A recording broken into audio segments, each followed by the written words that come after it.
చూద్దామండి. కళ్యాణ్ హైదరాబాద్ నుంచి రాస్తున్నారు.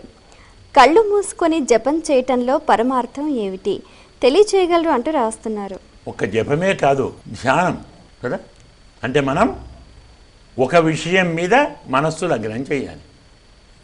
మనస్సు లగ్నం చెయ్యాలంటే న్యాయంగా మనస్సును పాడు చేసేవేవి, పక్కకు తప్పించేవి మన ఇంద్రియాలే కదా. కన్నులు, మనం కళ్ళు తెరిచి జపం చేస్తున్నాం అనుకోండి, పొరపాటున అక్కడి నుంచి ఓ అందమైన అమ్మాయి పోయింది. ఎక్కడికి పోయింది మనస్సు? లేదు, మన భార్య ఎటు తిరుగుతుంది, ఏమైంది? ఇంకొకరు లడ్డూలు తీసుకొని పోతున్నారు, ఒకరు పండ్లు తీసుకొని పోతున్నారు. పరిస్థితి ఏంటి? ఎదురుగా మనం చూచిన దృశ్యం మన మనస్సు ఆకర్షిస్తుంది, అక్కడికి పోతుంది, ఇక్కడ చూడలేదు. మీరు అడగొచ్చు, ఒక కళ్ళేనా, చెవులు మూసుకోవద్దా, ఏం వినరావా, ముక్కు మూసుకోవద్దా, వాసన రాదా? అందుకే మనం ముక్కు మూసుకుంటాం కదా.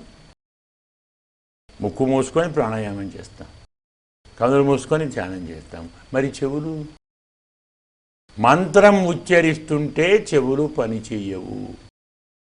నోటి నుండి మంత్రం చదువుతున్నంతసేపు, మాట్లాడుతున్నంతసేపు చెవులు పని చెయ్యవు. మనం మాట ఆపితే పక్కవాని మాట వినొస్తుంది. కాబట్టి మనస్సును మనం ఏ మంత్రం జపం చేస్తున్నామో ఆ మంత్రం మీదనే పెట్టినప్పుడు చెవులు ముక్కు పని చేయవు, కళ్ళు మాత్రం చేస్తుంటాయి. అందుకే వాటిని మూసుకోవడంలో మరో పరమార్థం ఏంటి? హృదయంలో ఉన్న స్వామిని చూడు, అంతర్దృష్టి నేర్చుకో. జపానికి ఉద్దేశ్యం అంతర్దృష్టి. లోపల వేంచేసి ఉన్న పరమాత్మ స్వరూపాన్ని చూస్తూ ఆయన మంత్రాన్ని జపం చెయ్యి, మరి దేన్ని చూడకు. ఇది అందులోనే